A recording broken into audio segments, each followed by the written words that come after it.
Number 1. Dayton Leroy Rogers. The Pacific Northwest is famous for its breathtaking landscapes. Towering evergreens, endless rain, and deep, ancient woods that seem to stretch into eternity.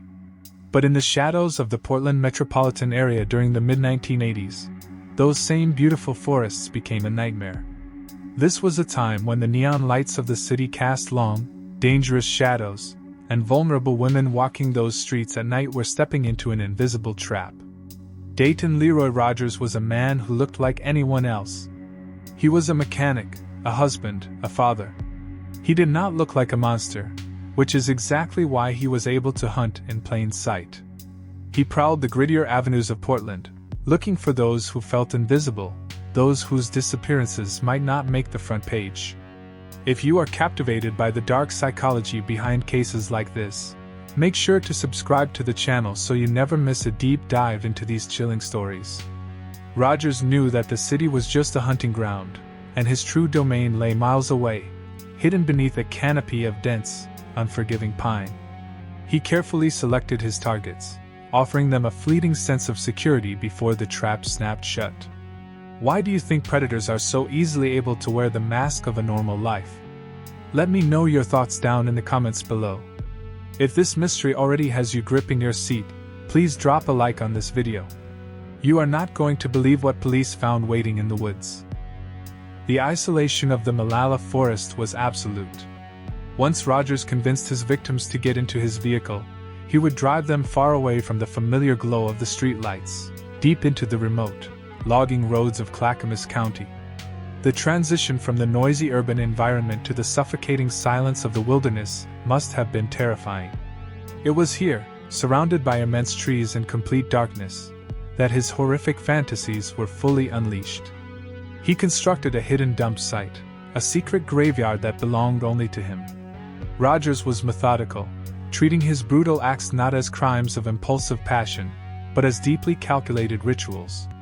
He bound his victims, terrorized them, and ultimately extinguished their lives in the cold Oregon air, leaving their bodies concealed beneath the thick brush and fallen branches. These were women who were already struggling on the margins of society, and Rogers exploited their vulnerability with chilling precision. He believed he was entirely untouchable, a ghost moving between the normal world and his private forest of horrors. Would you have noticed anything off about a quiet family man who vanished into the woods on weekends? Drop your theories in the comments section below.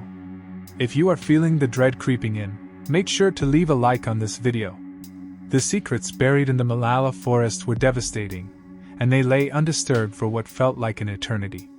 But the way a completely random discovery by a stranger finally blew this case wide open will completely shock you. The illusion of his perfect crime shattered in the summer of 1987. Hunters wandering through the dense, sprawling timberlands stumbled upon something entirely unnatural. It was a scene straight out of a horror film.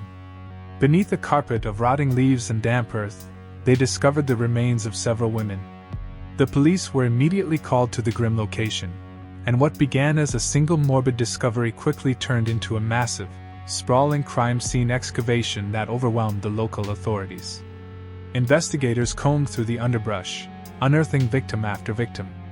7 confirmed bodies were eventually pulled from the Malala forest, though authorities have long suspected that he murdered at least 8, and possibly many more. The sheer scale of his hidden graveyard sent a shockwave of absolute terror through the state of Oregon. Rogers had systematically hunted human beings, discarding them in a place he believed no one would ever care to look. He had played God in the shadows for 4 long years, ending lives with a cruel indifference that is difficult for the human mind to fully comprehend. Do you think a person is born with this kind of darkness, or does something specific trigger it? Tell me what you believe down in the comments. And if this intense investigation has captured your attention, hit that like button to let me know. The authorities finally had their graveyard, but they still needed their killer, and the fatal mistake Rogers made during his final, desperate attack is truly unbelievable. His downfall did not come from brilliant detective work at the forest site, but from his own escalating arrogance and a loss of control. Rogers brutally attacked a woman in a parking lot, but several brave bystanders heard her terrified screams and immediately rushed to intervene. He was caught red-handed, covered in blood, and frantically trying to flee the scene. When investigators searched his van, the pieces of the puzzle aggressively snapped into place. The vehicle was essentially a rolling torture chamber, fully equipped to trap and subdue his unsuspecting passengers. From there, it was a short, straight line to connect him to the unspeakable horrors found in the deep woods of Malala. His meticulously constructed double life completely unraveled, exposing the monster hiding behind the facade of an ordinary suburban mechanic.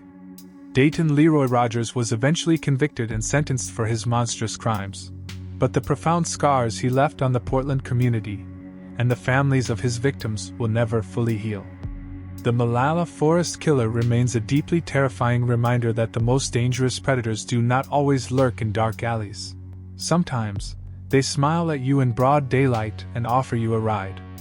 He turned the breathtaking beauty of the Pacific Northwest into a permanent scene of tragedy. But while his reign of terror haunted the quiet forests, an entirely different kind of monster was already using the endless, high-speed stretch of the interstate highway system as his own personal, blood-soaked hunting ground. Number 2, Randall Woodfield. That endless, high-speed stretch of the interstate highway system was not just a road for travel. It became an endless strip of terror stretching across the Pacific Northwest. Interstate 5 connects the entire western coast, an artery of asphalt where thousands of cars pass each other every single day.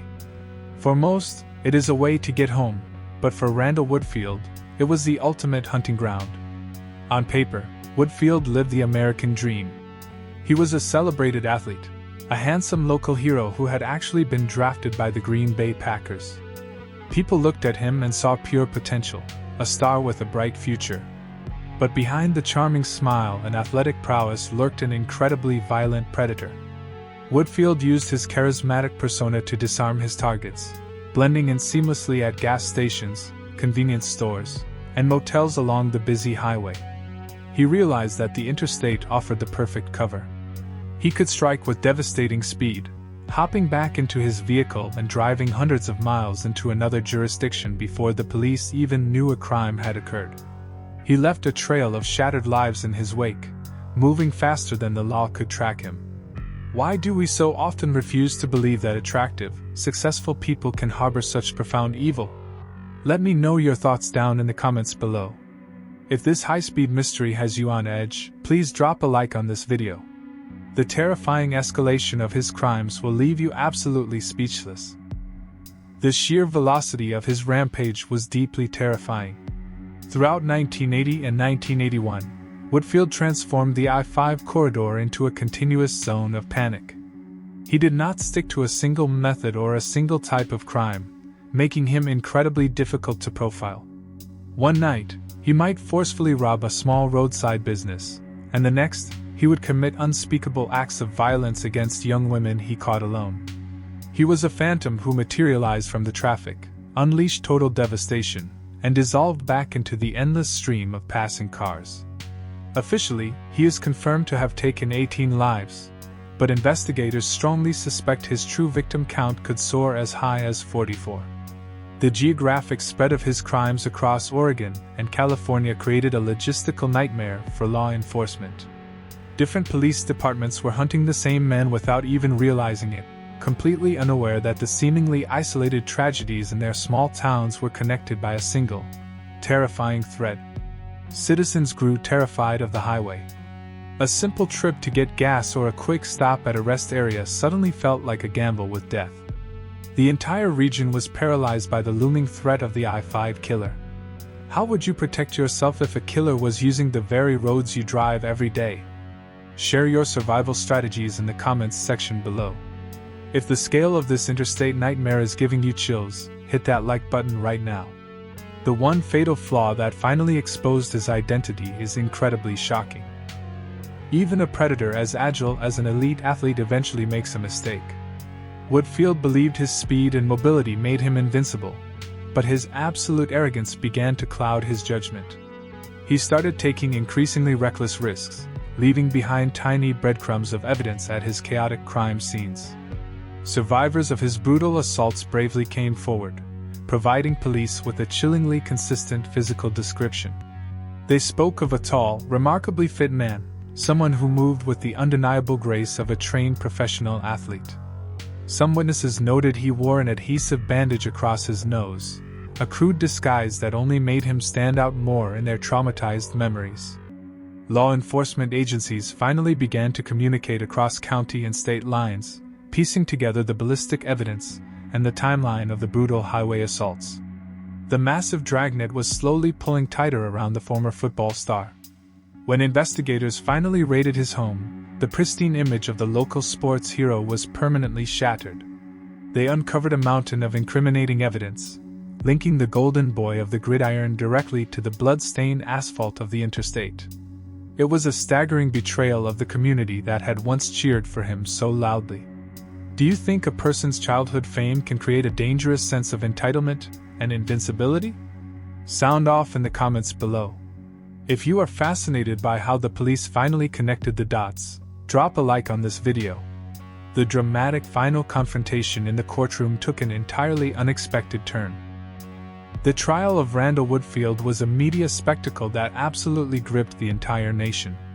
It was profoundly difficult for many to reconcile the image of the handsome, smiling athlete with the cold-blooded monster presented by the prosecution. Despite the overwhelming mountain of physical evidence, the definitive ballistics, and the tearful, harrowing testimonies of the courageous survivors, Woodfield sat in the courtroom displaying an eerie, unnerving calm. He coldly maintained his absolute innocence, never offering a single ounce of remorse or explanation for the immense suffering he had caused along the coast. He was ultimately convicted and sentenced to spend the rest of his natural life behind bars, permanently removing his threat from the open road. However, for the dedicated detectives who relentlessly worked the I-5 corridor, the sense of closure remains painfully incomplete. Woodfield is still the prime suspect in dozens of unsolved cold cases from that dark era, leaving many grieving families without the definitive answers they so desperately deserve. He forever tainted a massive stretch of pavement, turning a celebrated symbol of American freedom and travel into a permanent monument of dread. To this day, driving down Interstate 5 late at night can feel incredibly isolating, a dark reminder of the relentless predator who once ruled the highway. But the interstate was not entirely safe once he was locked away, because another man was already preparing to turn his massive commercial vehicle into a mobile slaughterhouse, aggressively taunting the police with a sickening, cheerful calling card. Number 3. Keith Hunter Jesperson. That massive commercial vehicle became a mobile slaughterhouse, and the man behind the wheel aggressively taunted the police with a sickening, cheerful calling card. Introduce Keith Hunter Jesperson, a giant of a man who spent his life traversing the expansive, lonely highways of North America as a long-haul truck driver. The cab of his 18-wheeler was his private sanctuary, a moving fortress that insulated him from the rules of the civilized world. Between 1990 and 1995, Jesperson used his transient lifestyle to disguise a horrific string of murders. He was a shadow moving constantly across state lines, picking up vulnerable victims who were hitchhiking or wandering near truck stops. These were people desperately looking for a safe ride, completely unaware that stepping up into his massive cab was essentially stepping into their own tomb. Oregon, with its dark, rain-slicked highways, became a frequent hunting ground for this relentless predator. He thrived on the absolute anonymity of the open road, knowing that a crime committed in one state could easily be forgotten by the time he delivered his heavy freight in another. His sheer size and imposing strength made escape utterly impossible for those he trapped inside his truck. What makes the isolation of the open road so incredibly dangerous for those who live on the fringes of society? Let me know your thoughts down in the comments below. If this cross-country nightmare is already sending shivers down your spine, please drop a like on this video. You will not believe the twisted, arrogant way this monster decided to communicate with the authorities.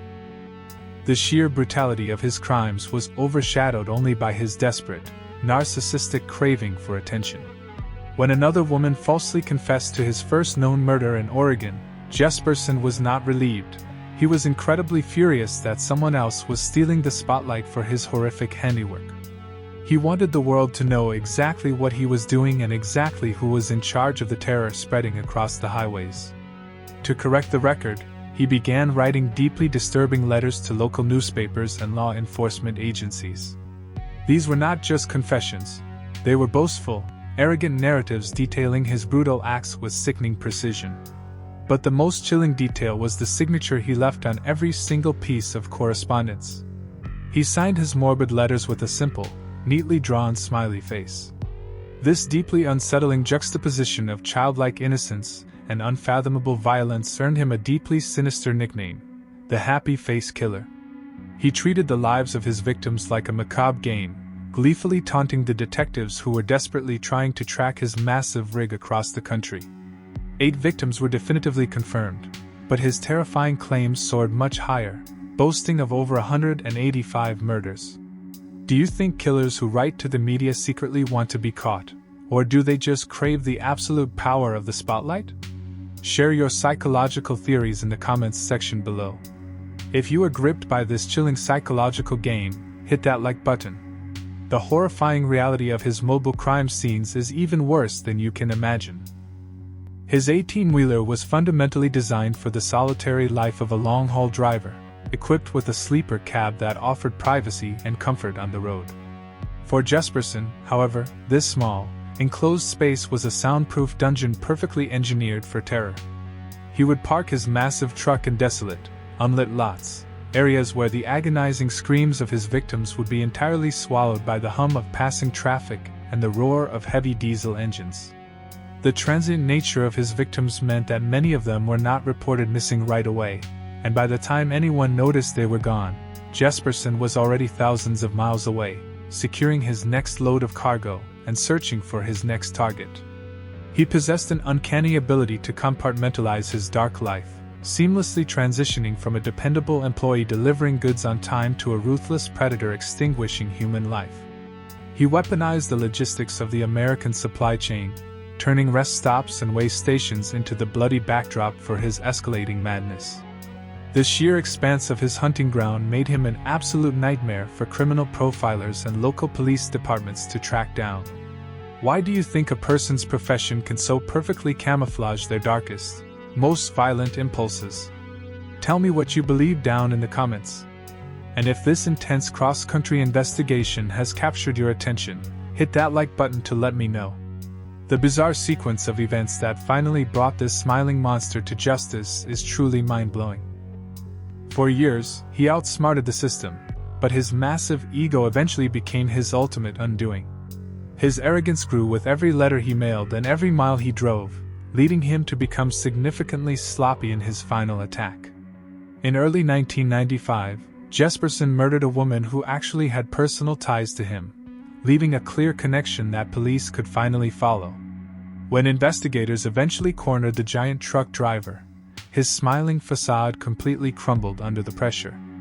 Faced with a mountain of undeniable physical evidence and his own sprawling trail of taunting letters, he confessed to the staggering series of brutal, interstate slayings.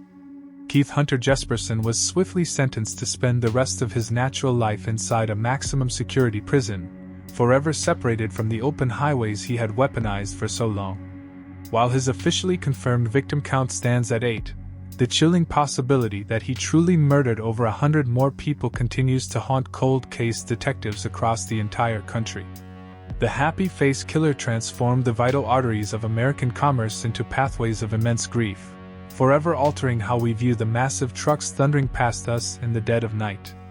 His terrifying legacy is a permanent, dark stain on the history of the region. But while Jesperson used the vast anonymity of the open road to hide his unimaginable cruelty, another predator preferred to hunt much closer to home, dragging young women into a seemingly normal suburban garage to fuel a deeply twisted obsession that culminated in a horrifying, hidden photographic collection. Number 4. Jerry Brutto's. That seemingly normal suburban garage hid a deeply twisted obsession, culminating in a horrifying, hidden photographic collection that would shock the world. In the late 1960s, the communities of Salem and Portland felt like safe, quiet havens where neighbors knew each other and front doors were left unlocked. But beneath that wholesome American facade lurked a predator who weaponized the trust of the era. Jerry Brutto's was a married electrician and a father, living a life that appeared completely unremarkable from the outside. However, behind the closed doors of his home, a dark and consuming fixation was rapidly spiraling out of control. Since his youth, Brito's harbored a bizarre, intense obsession with women's footwear. What began as petty theft and peering through windows eventually mutated into a violent compulsion that demanded human lives. He began stalking young women across the Willamette Valley, carefully selecting targets who unknowingly fit his deeply specific, twisted fantasies. His victims were vibrant, innocent women going about their daily routines, completely oblivious to the shadow creeping up right behind them. The terror he unleashed proved that the most dangerous monsters do not always hide in abandoned buildings. Sometimes, they live right next door, mowing their lawns on a Sunday. Why do communities so easily overlook the subtle warning signs displayed by the ordinary men living right next to them? Let me know your thoughts down in the comments below. If this unsettling suburban mystery has you hooked, please drop a like on this video. What he actually built inside his family garage will make your blood completely run cold. While his wife and children slept soundly inside the main house, Brito's transformed his detached garage into a specialized chamber of absolute horrors. He equipped the space with heavy locks, soundproofing materials, and professional lighting equipment. It was no longer a place for tools and cars. It was a customized dungeon designed to fulfill his darkest, most depraved desires. He abducted young women, forcing them into his terrifying hidden world. The sheer psychological torture of being trapped in a residential neighborhood, knowing that normal life is happening just feet away while no one can hear your screams, is entirely unimaginable. Once he had them secured, his sickening rituals truly began. He was famously known as the Shoe Fetish Slayer because he forced his terrified victims to model stolen footwear before he ruthlessly ended their lives. He then meticulously documented his crimes, using a camera to take hundreds of grotesque photographs of his victims and his horrific trophies. These chilling images were his way of preserving the power and the terror of the moment, allowing him to relive the nightmares he created over and over again. He kept their shoes as highly prized souvenirs, building a morbid collection that fueled his spiraling madness.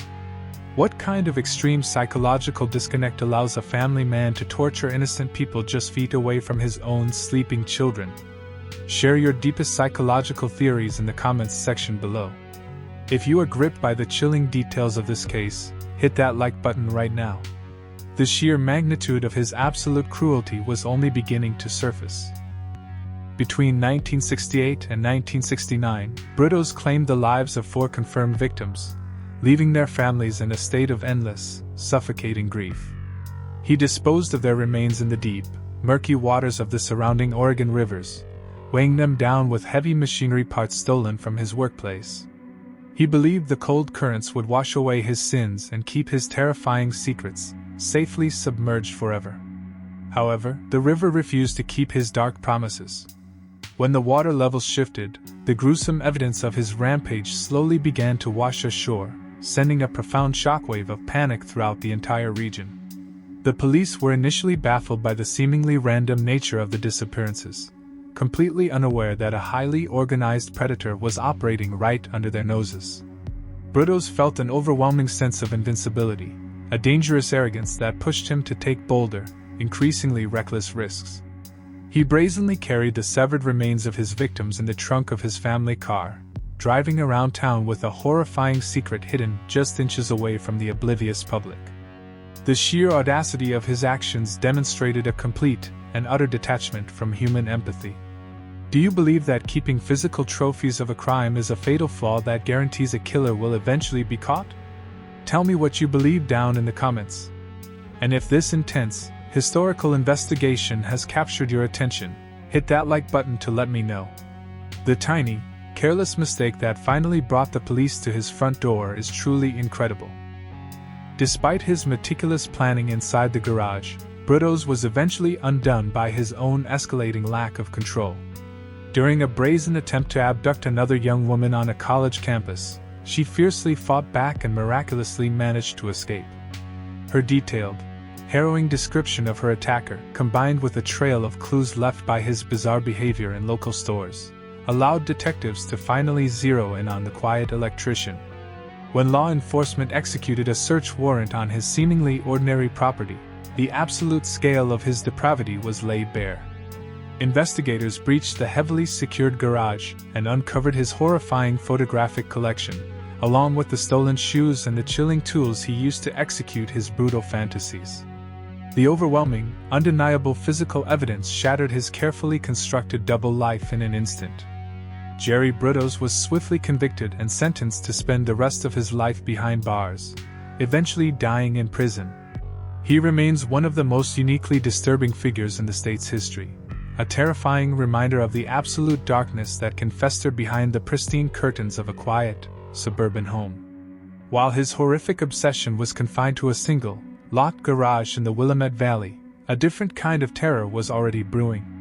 This next predator refused to stay in one place, embarking on a massive, highly prolific killing spree that would violently cross state lines, devastating countless families from the coast of California all the way into the remote mountains of Idaho.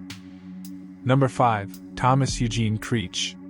That massive, highly prolific killing spree that violently crossed state lines from the coast of California all the way into the remote mountains of Idaho belonged to a man whose thirst for blood seemed to have no geographical boundaries. Thomas Eugene Creech was a drifter, a dangerous phantom constantly moving through the sprawling, majestic landscapes of the American West. The mid-1970s were a time of hitchhikers and open roads, a culture of absolute trust that Creech expertly and violently exploited. He did not confine himself to a single city or a carefully selected demographic. Instead, his victims were often just anyone who had the extreme misfortune of crossing his path at the absolute wrong moment. He operated primarily in the transitional spaces of society, the desolate desert highways, the cheap roadside motels, and the bustling truck stops scattered across Oregon and its neighboring states. His unique ability to seamlessly blend into the transient background of the vast highway system made him virtually invisible to local law enforcement agencies. He struck with a terrifying, unpredictable randomness, leaving behind a chaotic, sprawling trail of bodies that seemed completely disconnected from one another. Detectives were essentially chasing a ghost who always vanished before the dust even settled. What is it about transient lifestyles that makes it so incredibly easy for highly dangerous individuals to completely evade detection? Tell me your thoughts down in the comments below. If this cross-country rampage has you on the edge of your seat, please drop a like on this video. The staggering number of lives he actually claimed will leave you entirely speechless. The sheer scale of his alleged crimes defies all rational comprehension. While authorities could only definitively convict him of 3 murders, the terrifying reality of his violent journey suggests a much darker truth. Creech himself brazenly boasted of taking up to 43 lives, a number that elevates him to the ranks of the most prolific serial killers in American history. He moved fluidly between Oregon, California, and Idaho, manipulating jurisdictional boundaries to his ultimate advantage. Every time he crossed the state line, he essentially reset the investigative clock, leaving baffled local detectives to piece together isolated clues without seeing the larger, horrific picture. His methods were as varied as his locations, adapting to whatever grim opportunity presented itself. Sometimes he used a weapon, and other times he relied on his bare hands, driven by an insatiable, escalating urge to destroy human life. The sheer unpredictability of his attacks created an atmosphere of absolute dread across the entire region. People were terrified to pick up strangers or stop to help stranded motorists, knowing a ruthless predator was actively roaming the desolate western highways. Do you believe confessed killers when they claim massive victim counts, or is it just a sick way to gain lasting notoriety? Share your insights in the comments section below. If the sheer magnitude of his violence is giving you chills, hit that like button right now. The shocking confrontation that finally ended his freedom happened in the most unexpected way imaginable. Tracking a killer with no fixed address is one of the most frustrating challenges in law enforcement, but Creech eventually made a fatal error. In 1974, his reckless streak of violence finally caught up to him in the rugged terrain of Idaho. A routine police encounter quickly escalated, unmasking the transient drifter as a highly dangerous fugitive. When he was finally taken into custody, the true, horrifying depth of his cross-country rampage began to slowly surface. Investigators from Oregon and California frantically descended on the precinct, hoping to link him to their mounting piles of unsolved cold cases. The interrogation room became a theater of the macabre, with Creech offering chilling, fragmented details about the lives he had brutally extinguished along the highway. He played a psychological game with the detectives, offering just enough information to confirm his guilt while deliberately withholding the closure that grieving families so desperately needed. His chilling indifference to the immense suffering he caused was absolutely staggering. Even behind bars, he radiated an aura of intense, unpredictable danger, proving that his violent nature could never be truly contained or rehabilitated. Why do you think some predators feel compelled to play mind games with investigators even after they are already caught? Let me know your psychological theories down in the comments. And if this intense cat and mouse game has captured your attention, hit that like button to let me know. The terrifying truth is that his violent story did not actually end when the prison doors locked behind him. The absolute nightmare of Thomas Eugene Creech continued even inside the heavily fortified walls of a maximum security prison. In 1981, he committed a brutal, completely unprovoked murder against a fellow inmate, a horrific act that definitively proved his thirst for extreme violence was completely unquenchable. This ultimate betrayal of institutional order led to his final conviction and rapidly earned him a permanent place on death row. He became a terrifying fixture in the penal system, a living monument to the darkest extremes of human depravity. For the grieving families of his victims scattered across Oregon and the surrounding western states, the justice delivered felt painfully hollow and incomplete. They were forced to live with the agonizing reality that the complete truth about his 43 claimed victims might never be fully uncovered. Creech took the vast majority of his horrifying secrets with him into the profound isolation of his prison cell, leaving behind a sprawling, fragmented legacy of absolute sorrow. He turned the majestic, open roads of the American West into a vast, terrifying graveyard, a chilling reminder that ultimate freedom can sometimes mask ultimate evil. His devastating cross-country rampage finally came to a complete end, but another vicious predator was already emerging in the busy, crowded streets of the Portland metropolitan area. This next killer operated deeply in the shadows for years, completely evading justice until the stunning, undeniable power of modern scientific technology reached back through the decades to finally drag his horrific secrets into the light. Number 6. Cesar Barone. The stunning, undeniable power of modern scientific technology reached back through the decades to finally drag his horrific secrets into the light. But for years, those secrets remained buried deep within the Portland metropolitan area. In the early 1990s, the city was grappling with a terrifying surge in violent crime, and amidst that chaotic backdrop, a remarkably cunning predator was quietly stalking the streets. Cesar Barone was a man who understood how to exploit the vulnerabilities of a bustling urban environment, blending in so perfectly that he appeared almost invisible to the naked eye. He targeted women with a terrifying precision, utilizing the cover of darkness and the anonymity of the city to execute his brutal attacks. He did not leave behind obvious trails of evidence or dramatic taunts for the police. Instead, he operated with a cold, calculating efficiency that left investigators grasping at shadows. His crimes were horrific, deeply personal assaults that shattered lives and left families desperate for answers that seemed entirely out of reach. The police knew they had a serial killer operating in their jurisdiction, but without a face or a name, they were essentially fighting a ghost. Why is it that the most dangerous individuals are often the ones who appear the most utterly unremarkable in our daily lives? Let me know your thoughts down in the comments below. If this decades-old mystery has you on the edge of your seat, please drop a like on this video. The horrifying reality of his brutal methodology will leave you entirely speechless. The sheer brutality of his attacks sent shockwaves of absolute panic through the quiet neighborhoods of Portland. Between 1991 and 1993, Barone unleashed a reign of terror that permanently altered the psychological landscape of the city. He was an incredibly opportunistic hunter, manipulating situations to isolate his victims before striking with an overwhelming, devastating force. Women who were simply returning home from work, or stepping out for a quiet evening were violently abducted from the safety of their own communities. He took at least 4 confirmed lives, leaving behind crime scenes that completely baffled local law enforcement.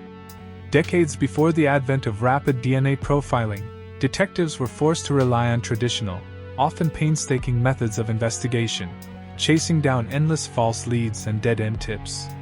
Barone seemed to intuitively understand the limitations of the police at the time, navigating the investigative blind spots with a chilling, practiced ease.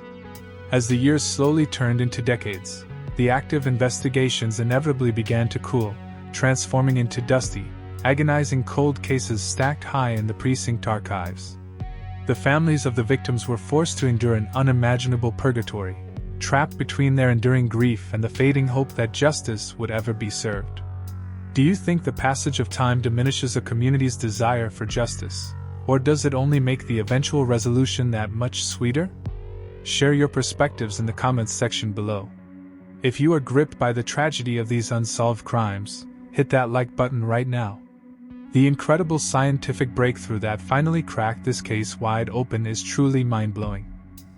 For over a decade, Cesar Barone lived his life believing he had successfully committed the perfect crimes. He had faded entirely into the background, a silent monster hiding comfortably in plain sight while the world slowly moved on around him. However, the one thing he could not possibly anticipate was the rapid, exponential evolution of forensic science. In the background, highly dedicated cold case detectives refused to let the memories of his victims fade into permanent obscurity. They painstakingly preserved the tiny, seemingly insignificant biological clues left at the original crime scenes, waiting patiently for technology to catch up to the evidence. When advanced DNA profiling finally became a standard, powerful tool for law enforcement, those long-forgotten samples were quietly pulled from the evidence lockers and run through national databases. The results were absolutely explosive. The invisible thread connecting those horrific Portland murders was finally illuminated, leading investigators straight to a man who was already sitting in a prison cell for entirely unrelated, violent offenses. The terrifying realization that the ghost who had haunted Portland was finally unmasked sent a profound shockwave through the entire justice system. Why does it so often take an entirely separate, unrelated crime to finally expose a long-hidden serial killer to the authorities? Tell me your theories down in the comments. And if this incredible triumph of forensic science has captured your attention, hit that like button to let me know. The final, dramatic legal reckoning that awaited him is something you have to hear to believe. The undeniable power of his own biology had finally betrayed him. When confronted with the absolute certainty of the DNA evidence, the carefully constructed facade of Cesar Barone completely collapsed. The families who had waited in agonizing silence for decades finally had a name and a face to attach to their endless suffering. He was officially linked and convicted for the horrific murders that had paralyzed Portland in the early 90s, permanently closing some of the most haunting cold cases in Oregon history. He was ultimately sentenced to death, a definitive end to his brutal legacy of violence. The resolution of these cases served as a powerful, enduring testament to the relentless dedication of cold case investigators and the absolute marvel of modern forensic technology. Barone proved that no matter how much time passes, and no matter how cleverly a predator attempts to hide their tracks, the truth has an incredible, inevitable way of rising to the surface. He will forever be remembered as a terrifying phantom who was finally caught by the invisible fingerprints he unknowingly left behind. His reign of terror in Portland was over, completely neutralized by the undeniable truth of science. But long before DNA could rewrite the history of justice in the state, another incredibly violent man was busy carving out a decades-long criminal path, a deeply disturbing journey that would eventually culminate in him becoming the very first person sent to Oregon's newly reinstated death row, a terrifying milestone that shocked the entire region. Number 7. Douglas Franklin Wright. That terrifying milestone of becoming the very first person sent to Oregon's newly reinstated death row belonged to a man whose deeply violent history cast a decades-long shadow over the state. Douglas Franklin Wright was not a predator born of the modern era. His criminal roots stretched all the way back to the shifting culture of the late 1960s. Unlike the meticulous planners or the phantom-like drifters who terrorized the highways, Wright was a chaotic force of nature, driven by an inherent rage that refused to be contained by the passage of time. He stalked the margins of society, preying on those who mistakenly offered him trust or a temporary haven. Over a sprawling timeline that spanned more than 20 years, he constructed a grim, blood-stained resume that terrified local law enforcement. He was a master manipulator, able to mask his intensely violent compulsions behind a weathered, seemingly harmless exterior. His victims were often people who had let their guard down, completely unaware that they were inviting a seasoned, merciless killer into their lives. He thrived in the transitional spaces of the Pacific Northwest, moving quietly between jurisdictions to stay one step ahead of the law. Why do we so often mistake a rugged, weathered exterior for harmlessness when it can so easily hide a lifetime of dangerous impulses? Let me know your thoughts down in the comments below. If this multi-decade mystery has you gripping your seat, please drop a like on this video. The shocking brutality of his earliest known crimes will absolutely make your blood run cold. The sheer longevity of his violent career is difficult to fully comprehend. Beginning in 1969, Wright embarked on a terrifying path that would repeatedly intersect with the criminal justice system, yet he continually managed to slip through the cracks and return to the streets. He was a man who learned to navigate the penal system, serving time for serious offenses only to emerge significantly more dangerous than before. His verified victim count stands at a minimum of 7, a devastating number that authorities strongly believe only scratches the surface of his true toll. He targeted vulnerable individuals in remote, densely wooded areas of Oregon, utilizing the natural isolation of the vast wilderness to execute his brutal attacks and conceal the devastating evidence. Families were completely shattered, left to mourn loved ones who had been abruptly erased by a man who treated human life with a chilling indifference. The local police were caught in a deeply frustrating cycle, repeatedly encountering Wright without realizing the absolute monster he was actively becoming in the shadows. He operated with a brazen confidence, fully believing that the remote terrain of the Pacific Northwest would forever hide the gruesome extent of his sins. What systemic failures allow a highly violent repeat offender to continually slip through the cracks and escalate their crimes over decades? Share your insights in the comments section below. If you are deeply unsettled by this long reign of terror, hit that like button right now. The dramatic sequence of events that finally pushed him into the crosshairs of a massive manhunt is truly unbelievable. By the early 1990s, the immense weight of his accumulated atrocities finally began to catch up with him. In 1991, a string of highly disturbing disappearances in the rural outskirts of Portland forced state investigators to meticulously re-examine a series of cold cases. They began connecting the scattered dots, tracing a familiar, horrifying pattern of violence back to the aging transient who had been silently haunting the region for over 20 years. A massive, coordinated effort by local and state police finally cornered Wright, ending his terrifying, multi-decade marathon of bloodshed. When detectives interrogated him, they were met with a chilling, remorseless demeanor that deeply unsettled even the most seasoned investigators.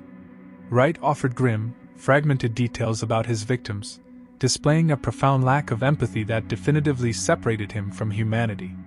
The physical evidence gathered from his remote crime scenes was absolutely overwhelming, painting a vivid, undeniable picture of a highly organized predator who had perfected the art of isolation and execution.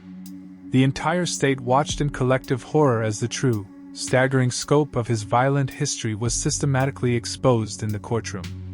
He had successfully manipulated the system for decades, but the absolute truth was finally undeniable. Do you think aging serial killers ever feel genuine remorse for their decades of violence, or do they simply regret getting caught? Tell me your psychological theories down in the comments. And if this intense, historical investigation has captured your attention, hit that like button to let me know. The unprecedented legal punishment that ultimately awaited him completely changed the history of the state forever. The trial of Douglas Franklin Wright was not just a pursuit of justice for his tragic victims. It quickly became a massive, highly publicized test of the modern legal system.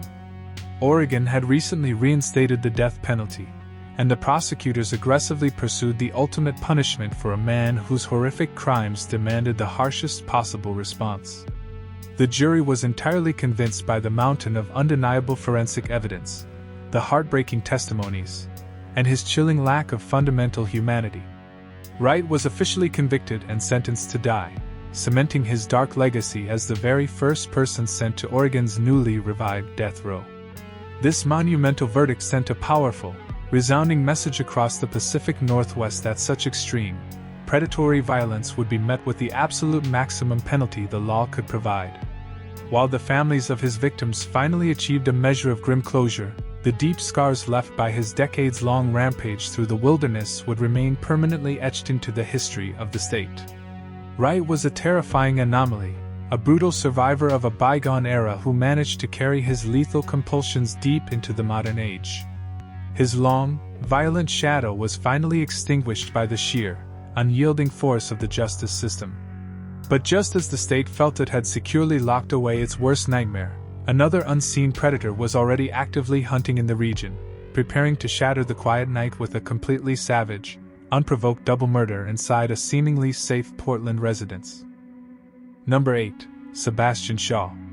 That seemingly safe Portland residence was completely shattered in the dead of night by a savage, unprovoked double murder that terrified the entire city. In the early 1990s, the Pacific Northwest was already reeling from a string of high-profile crimes, but the absolute brutality of this new threat felt uniquely horrifying. Sebastian Shaw was not a mastermind who spent months meticulously stalking a single target. He was a devastating, chaotic anomaly who operated with sudden, overwhelming violence. He slipped through the cracked windows and unlocked doors of ordinary homes, transforming personal sanctuaries into scenes of unimaginable tragedy. The sheer randomness of his home invasions meant that absolutely no one in the Portland metropolitan area could feel secure in their own beds. The victims of his most infamous crime were just going about their normal, quiet evening, completely unaware that a merciless phantom was watching them from the shadows. Shaw thrived on the element of absolute surprise, wielding his physical power to instantly subdue his terrified victims before they could even scream for help. The grisly aftermath left behind in that Portland home baffled seasoned homicide detectives, who struggled to find any rational motive behind the senseless slaughter. Why do you think certain predators target the supposed safety of the home, violating our most sacred private spaces? Let me know your thoughts down in the comments below. If this chilling home invasion mystery already has you looking over your shoulder, please drop a like on this video. The terrifying scope of his violent history was about to dramatically expand in a way no one saw coming. The investigation into the brutal Portland double murder initially hit a wall of agonizing dead ends. There were no obvious enemies, no financial motives, and no clear connections to the criminal underworld. The city was paralyzed by the terrifying realization that a random, highly violent intruder was freely roaming their neighborhoods under the cover of darkness. But Shaw was not confined to a single, isolated incident. Between 1991 and 1992, he actively prowled the wider region of the Pacific Northwest, leaving a trail of profound devastation in his wake. While authorities definitively confirmed his responsibility for 3 horrific murders, the dark reality of his rampage was far more extensive. He operated like a shadow, striking quickly and vanishing into the vast, damp expanse of the Oregon landscape. Detectives worked tirelessly around the clock, desperately trying to connect a scattered puzzle of violent burglaries and unexplained assaults, entirely unaware that they were hunting a man who completely lacked a predictable pattern. He was a transient force of destruction, driven by a dark, internal compulsion that defied standard criminal profiling. The sheer unpredictability of his movements made him an absolute nightmare to track, leaving communities in a state of constant, suffocating dread. How do you protect a neighborhood when the danger has no recognizable pattern and no specific victim profile? Share your survival theories in the comments section below. If you are gripped by the unpredictable terror of this case, hit that like button right now. The shocking confession that finally unraveled this mystery will leave you absolutely speechless. The terrifying reign of Sebastian Shaw eventually collapsed, not from a cinematic foot chase, but from the quiet, relentless pressure of diligent police work, and his own eventual capture for a completely separate crime. Once in custody, the hardened facade of the mysterious home invader began to crack in the interrogation room. In a stunning turn of events, Shaw unexpectedly decided to open his mouth, offering a series of chilling, detailed confessions that sent absolute shockwaves through the law enforcement community. He calmly admitted to the infamous Portland double murder, describing his brutal actions with an emotionless, deeply disturbing clarity. But he did not stop there. Shaw brazenly claimed responsibility for a staggering total of up to 13 murders scattered across the Pacific Northwest, casually tossing out numbers that left seasoned detectives entirely horrified. He manipulated the investigators, holding the answers to multiple agonizing cold cases right in the palm of his hand. He used his confessions as a twisted currency, bargaining for control even while locked safely behind bars.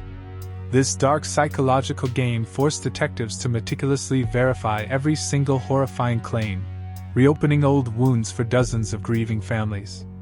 Why do you think a captured killer would willingly confess to more crimes, risking heavier punishment just to secure a more terrifying legacy? Tell me what you believe down in the comments. And if this intense psychological interrogation has captured your attention, hit that like button to let me know.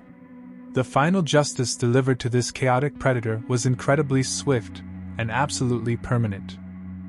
The sheer weight of his own calculated confessions ultimately sealed his fate inside the courtroom.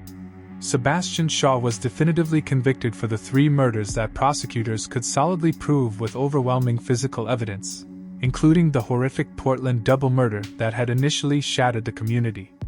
He was officially sentenced to multiple consecutive life terms without the possibility of parole, ensuring that he would never again have the opportunity to slip through a cracked window or shatter the peace of a quiet neighborhood.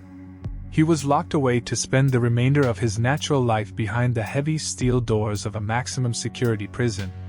However, the lingering, agonizing shadow of his unverified claims continues to haunt the entire region. The terrifying possibility that 10 other victims still remain entirely unaccounted for leaves a heavy, unresolved burden on the shoulders of dedicated cold case detectives. Shaw took the complete truth of those remaining tragedies with him, leaving behind a dark, fragmented legacy of unresolved grief. He permanently altered the way residents of Portland viewed the safety of their own homes, turning the simple act of locking a door into an act of desperate survival.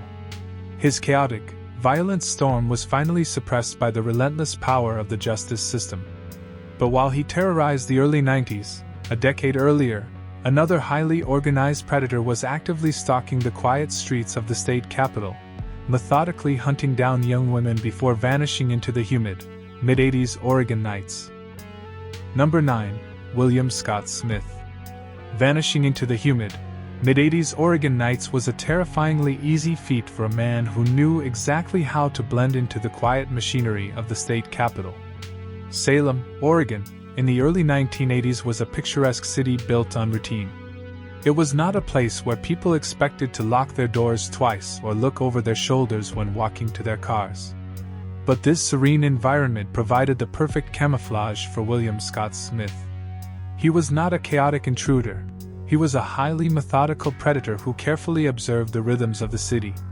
He spent his days watching, learning the routines of the young women who lived and worked in the area. The capital city felt completely safe, a trusting community that Smith violently exploited. He would identify vulnerable targets, quietly slipping into their lives just long enough to execute his dark intentions before melting back into the shadows. His ability to appear entirely ordinary made him an incredibly effective hunter.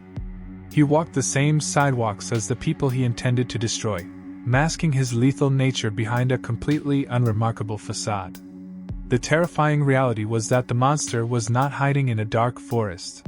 He was standing right behind you in the grocery line. Why is the illusion of a quiet city so effective at masking the presence of highly organized predators? Let me know your thoughts down in the comments below. If this chilling capital mystery has you captivated, please drop a like on this video. The terrifying escalation of his completely silent hunting methods will leave you entirely speechless. Between 1981 and 1984, Salem was gripped by a slow-building, suffocating terror. Smith actively hunted young women, transforming the familiar streets of the capital into a highly dangerous labyrinth. He did not act on sudden impulse. His crimes were the result of cold, calculated patience.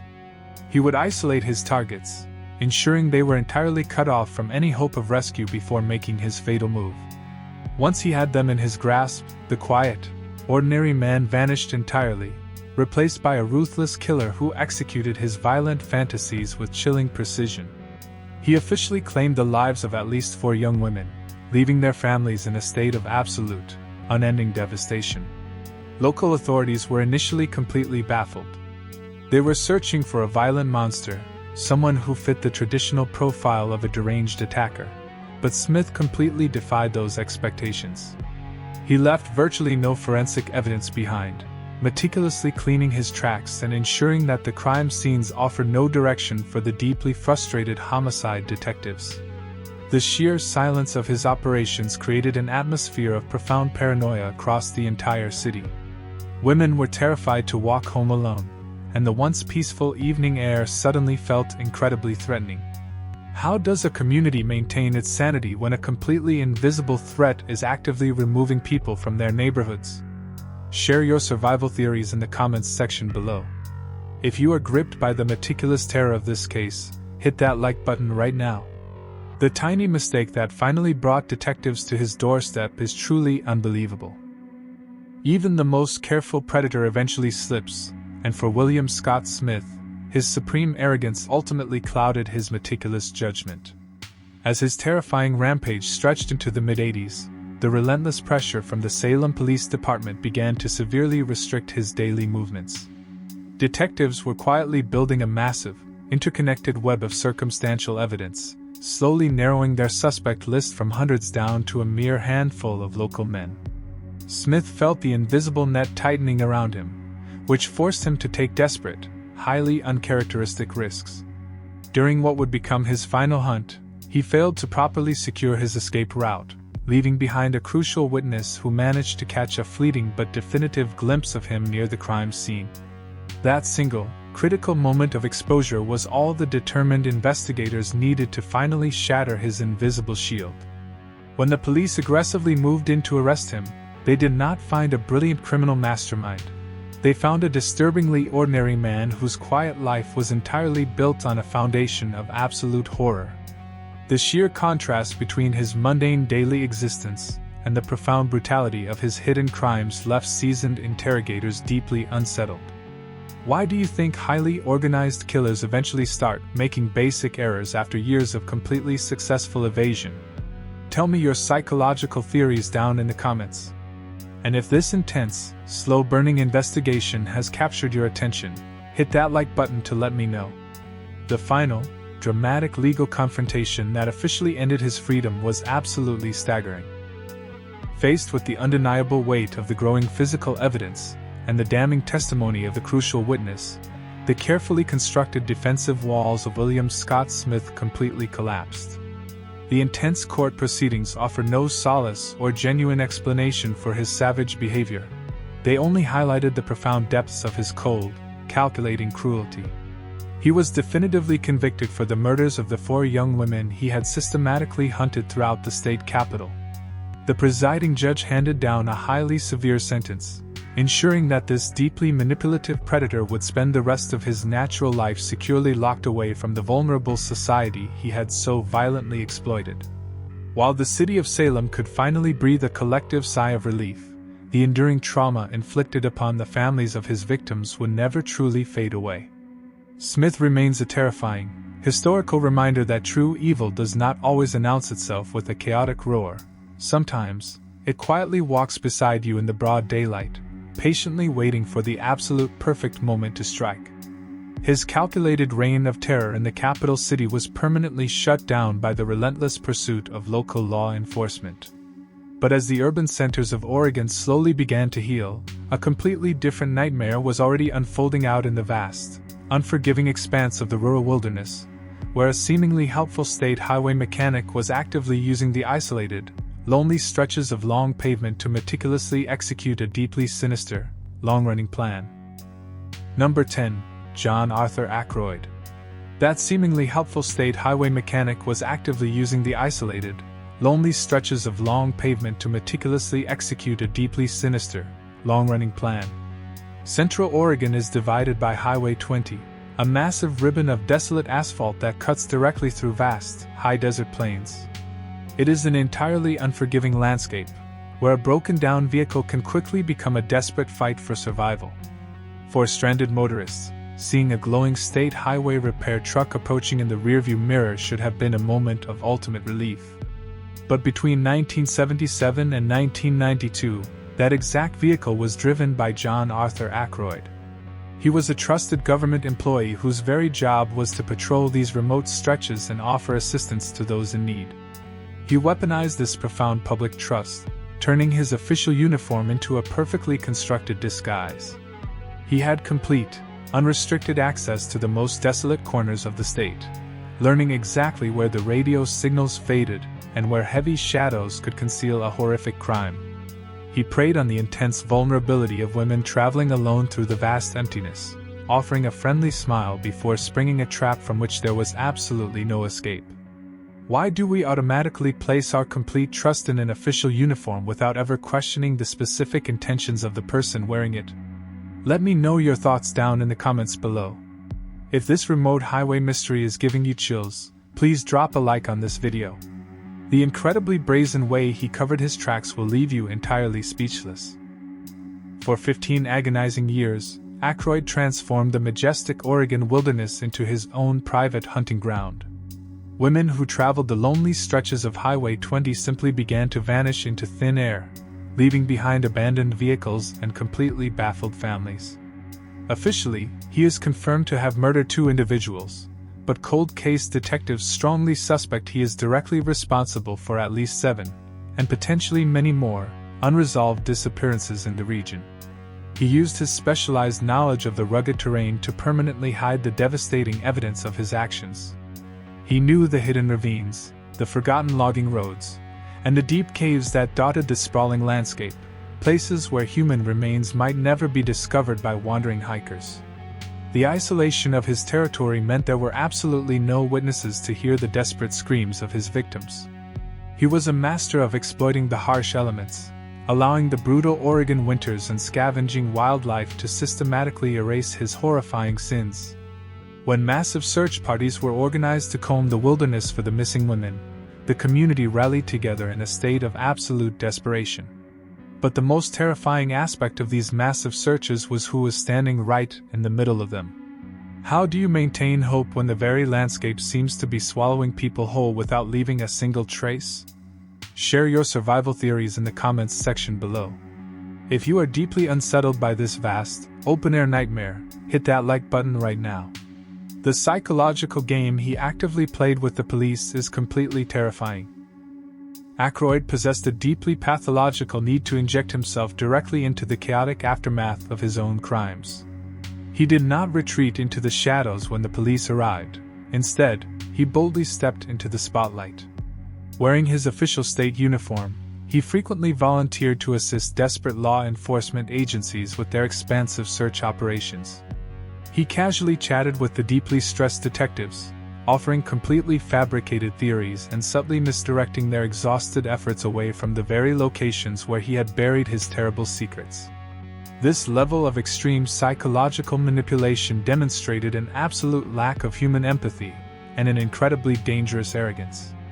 He believed he was vastly superior to the investigators, thoroughly enjoying the sickening thrill of standing mere feet from the authorities while holding the exact answers they were so desperately seeking. He was hiding right in plain sight, a trusted local fixture who was secretly orchestrating a multi-decade symphony of tragedy across the lonely highway. His chilling confidence allowed him to evade justice for an agonizingly long time, leaving a permanent trail of shattered lives stretched across the asphalt. Why do highly organized predators feel this twisted compulsion to actively participate in the very investigations trying to capture them? Tell me your psychological theories down in the comments. And if this intense, manipulative cat-and-mouse game has captured your attention, hit that like button to let me know. The final, devastating mistake that ultimately unraveled his entire hidden life is truly a shocking revelation. The carefully constructed illusion of the helpful highway mechanic eventually shattered when his horrific violence finally struck entirely too close to home. The highly suspicious, heartbreaking disappearance of his own stepdaughter forced relentless investigators to completely re-examine his entire history. Detectives meticulously pieced together decades of heavily circumstantial evidence, slowly breaking through his deeply practiced lies and exposing the absolute monster lurking behind the state uniform. When the legal system finally caught up to him, the sheer weight of his accumulated atrocities was undeniable. John Arthur Ackroyd was definitively convicted for 2 horrific murders, ensuring he would trade the vast, open skies of Highway 20 for the suffocating confines of a maximum security prison cell. He eventually died behind bars, taking the complete truth about his remaining suspected victims directly to the grave. His terrifying legacy permanently tainted the breathtaking beauty of the Central Oregon landscape, serving as a dark, enduring reminder that evil can effortlessly wear a badge of authority and hide within the most majestic scenery imaginable. Highway 20 remains a beautiful, winding road, but for those who know its dark history, it will always echo with the silent cries of the women who never made it to their destinations. His long reign of terror on the asphalt was finally over. But while the mountains of Oregon slowly tried to forget his name, another highly elusive killer was already plotting a completely different kind of nightmare in the rain-soaked alleys of a neighboring city, waiting for the perfect victim.